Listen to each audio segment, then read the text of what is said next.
আজকে আমি তোমাদের সামনে লাল শাক ভাজা নিয়ে এসেছি, যেটা যে কোনো নেমন্তন্ন বাড়িতে ক্যাটারাররা বানায়।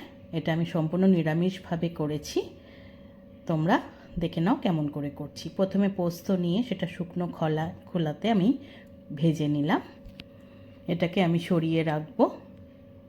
এরপর কড়াইতে তেল দেব, সর্ষের তেল দিয়ে আমি বাদাম ভেজে নেব। বাদামগুলো একটু ভেজে নিয়ে আমি আস্তে করে বাদামগুলো তুলে নিচ্ছি। বাদামগুলো তুলে নেওয়ার পরে ওই তেলের মধ্যে আমি বড়ি দিয়ে বড়িও ভেজে তুলে নেব। বড়িগুলো সুন্দর করে ভেজে আমি তুলে নিচ্ছি। বড়ি ভাজা হয়ে গেলে বড়িটা তুলে নিলে আবার একটু তেল দেব, দিয়ে আমি তার মধ্যে কালো জিরে আর শুকনো লঙ্কা ছিঁড়ে দিলাম।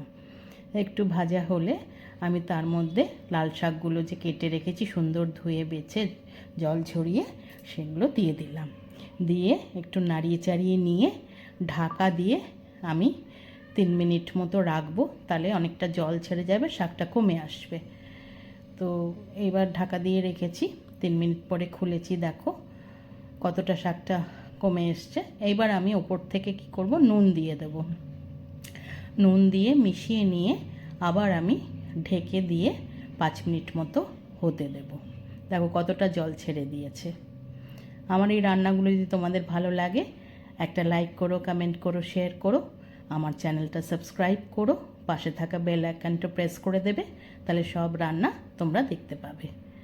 তাহলে এবার আবার ঢাকা খুলে নিয়েছি, দেখো।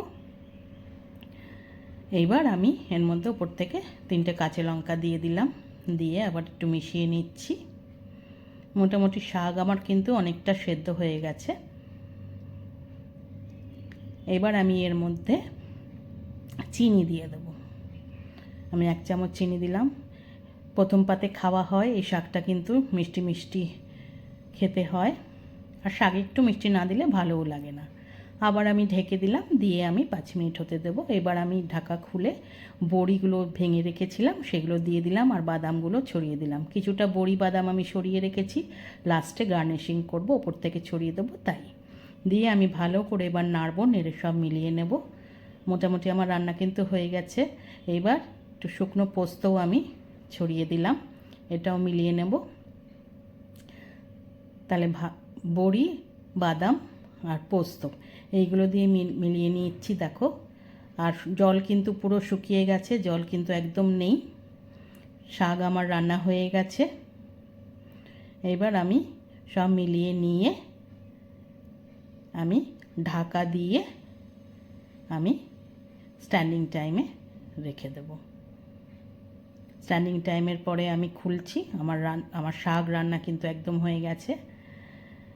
এইবার আমি এটাকে একটা সার্ভিং প্লেটে সার্ভ করে দিয়েছি, দেখো।